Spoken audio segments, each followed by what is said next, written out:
चला तर सुरुवात करूया आपल्या आजच्या रेसिपीला। कारले छान गोल कापून घेतलेले आहेत, त्यामध्ये मीठ टाकून छान हलवून घेतले आहेत आणि 15 ते 20 मिनिटं बाजूला ठेवले होते। 15 ते 20 मिनिटं झाल्यानंतर कारल्यामध्ये पाणी टाकून छान कुस्करून घेतले होते। भाजीला जिऱ्याची फोडणी देऊन त्यामध्ये कांदे आणि कारले टाकलेले आहेत। कारले छान पिळून टाकायचे आहेत, जेणेकरून कारल्याचा कडवटपणा थोडाफार निघून जाईल।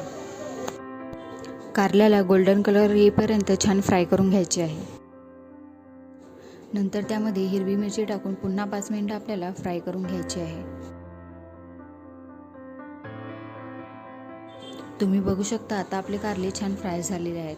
तर त्यामध्ये आता हळद, तिखट आणि मीठ टाकायचं आहे। मीठ आपल्याला कमी प्रमाणात टाकायचं आहे, कारण आपण कारल्यामध्ये आधी पण मीठ टाकलेला होता। मी इथे 2 मोठ्या साईजचे टोमॅटो घेतलेले आहेत। कांदे आणि टोमॅटो जेवढे जास्त टाकाल तेवढी भाजी टेस्टी लागते। भाजी तयार झालेली आहे। चॅनलवर नवीन असाल तर सबस्क्राईब करायला मात्र विसरू नका।